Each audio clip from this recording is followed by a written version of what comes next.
বিকাশ থেকে ব্যাঙ্ক অ্যাকাউন্টে কিভাবে টাকা নিয়ে আসব, কিংবা রকেট এম ক্যাশে কিভাবে টাকা নিয়ে আসবো তা আমরা দেখব। প্রথমে আমরা বিকাশ অ্যাপটি আপডেট দেব। আপডেট দেওয়ার পরে ওপেন করে নেব। আমার যেহেতু ওপেন করা আছে, ওপেন করার পরে আমরা নিচের দিকে যাব। নিচের দিকে দেখব মোর সার্ভিস কোথায় আছে। মোর সার্ভিস এই যে এখানে।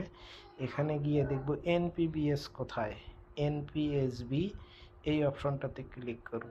এনপিবিএসটি ক্লিক করলে এখানে ব্যাঙ্ক অ্যাকাউন্ট এবং এমএফএস অ্যাকাউন্ট নামের লিস্ট আসবে। এখানে আমরা প্রথমে ব্যাঙ্ক অ্যাকাউন্ট দেখব। ব্যাঙ্ক অ্যাকাউন্টে ক্লিক করব, অ্যাড ব্যাঙ্ক অ্যাকাউন্ট। এখানে অনেকগুলো ব্যাংকের লিস্ট চলে আসছে। আমরা যে ব্যাংকে টাকা নেব সেই ব্যাংকের সিলেক্ট করব। আমি সিলেক্ট করলাম ব্যাঙ্ক এশিয়াটাই সিলেক্ট করলাম। এখানে স্টার্ট নাও, এখানে ফেস Likey